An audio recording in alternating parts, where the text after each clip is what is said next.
এই ডাকসু নির্বাচনের যে প্রক্রিয়ায় হয়েছে, যেভাবে হয়েছে, সেটা যথার্থ হয়নি। ঢাকা বিশ্ববিদ্যালয় কেন্দ্রীয় ছাত্র সংসদ ডাকসু নির্বাচন নিয়ে কোনো বিরোধ নেই বলে মন্তব্য করেছেন বিএনপির সিনিয়র যুগ্ম মহাসচিব রুহুল কবির রিজভী আহমেদ। তবে তিনি অভিযোগ করেছেন প্রশাসন অসমতল মাঠে নির্বাচন দিয়ে সাধারণ শিক্ষার্থীদের সাথে প্রতারণা করেছে। ডাকসু নির্বাচন হওয়া নিয়ে আমাদের কোনো বিতর্ক বা বিরোধ নেই, কিন্তু যে পদ্ধতিতে হয়েছে আমরা সেই পদ্ধতির বিরোধিতা করছি। আমরা বলেছি যে মাঠ সমতল রাখা ছাড়া নির্বাচন করা উচিত নয়, কিন্তু ভাইস চ্যান্সেলর সাহেব মাঠ সমতল না করে অসমতল মাঠে তিনি নির্বাচন করে সাধারণ ছাত্রদেরকে প্রতারিত করেছেন। শুক্রবার বিকেলে রাজধানীর মিরপুর ১ নম্বরে বিএনপির চেয়ারপারসন খালেদা জিয়ার সুস্থতা কামনা এবং ছাত্রদলের প্রতিষ্ঠাতা সভাপতি কাজী আসাদুজ্জামানের ষষ্ঠ স্মরণসভায় এ মন্তব্য করেন রিজভী। ডাকসু নির্বাচনের যে প্রক্রিয়ায় হয়েছে, যেভাবে হয়েছে, সেইটা যথার্থ হয়নি। এখানে অনেক অনিয়মের আমরা খোঁজ খবর পাচ্ছি।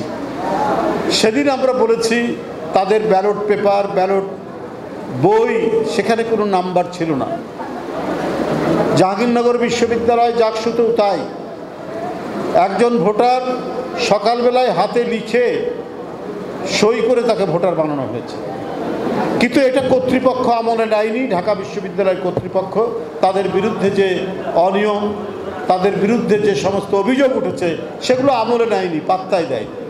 কিন্তু প্রতিদিন আমরা দেখতে পাচ্ছি অনিয়মের একটার পর একটা চিত্র, একটা ছবি ভেসে আসছে। ব্যালট পেপার পাওয়া গেছে, ছাপানো হয়েছে নীলক্ষেতে, সংবাদপত্রে এসছে, গণমাধ্যমে এসছে। এটাকে আপনি চাপা দিবেন কি করে ভাইস চ্যান্সেলর সাহেব? তিনি বলেন ডাকসু নির্বাচনের প্রক্রিয়া সঠিকভাবে সম্পন্ন হয়নি। এই কথা একবার বলেছি আমি, সেটা আবারও প্রমাণিত হলো যে নীলক্ষেত থেকে ব্যালট পেপার ছাপানো হয়েছে। ব্যালট পেপার নীলক্ষেতে ছাপানো সহ নানা অনিয়মের অভিযোগ থাকলেও প্রশাসন কোনো প্রতিক্রিয়া দেখায়নি। তার দাবি কোনো ব্যক্তির উদ্দেশ্যে সিদ্ধির জন্য একপাক্ষীয়ভাবে এই নির্বাচন পরিচালিত হয়েছে। কোনো একটি মহল বিশেষ, কোনো একটি রাজনৈতিক সংগঠন বা কারো উদ্দেশ্য সাধনের জন্য বিশ্ববিদ্যালয় কর্তৃপক্ষ একগুঁয়েভাবে এই ডাকসু নির্বাচন করেছে। এ সময় বিএনপির স্থায়ী কমিটির সদস্য সেলিমা রহমান বলেন, শেখ হাসিনা মানুষের মূল্যবোধকে ক্ষতিগ্রস্ত করেছে। তাকে সরাতে সক্ষম হলেও সামনে এখনো নানা ষড়যন্ত্র চলছে। তিনি আরো বলেন, ২০২৪ সালের গণ অভ্যুত্থানে শহীদদের রক্তের ঋণ শোধ করতে হলে বিভেদ ভুলে ঐক্যবদ্ধভাবে কাজ করতে হবে। আমরা শেখ হাসিনা সেই ফ্যাসিস্ট সরকারকে পালাতে বাধ্য করেছি। আমরা পালাতে বাধ্য করেছি, কিন্তু আমাদের সামনে এখনো অনেক ষড়যন্ত্র। এই ষড়যন্ত্রের কথা এক কথায় বলা যায় না, আপনারা অনেকেই জানেন। এখানে অনেক মুরব্বী আছেন যারা শহীদ জিয়ার সময় ছিলেন, এখানে অনেকে আছেন তার পরবর্তী।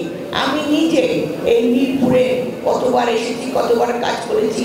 আমরা জানি আমরা মানুষ হলাম সৎ, এবং আমরা সত্যিকার অর্থে এমন একটা রাজনীতি চাই যেখানে গণতন্ত্র থাকবো, কথা বলার অধিকার থাকবে। বিএনপির এই শীর্ষ নেতারা মনে করছেন, স্বচ্ছতা ও জবাবদিহিতা নিশ্চিত না হলে শুধু ডাকসু নয়, আসন্ন জাতীয় নির্বাচনও ঝুঁকির মধ্যে পড়তে পারে। আমাদেরকে এখনো লড়াই করতে হবে।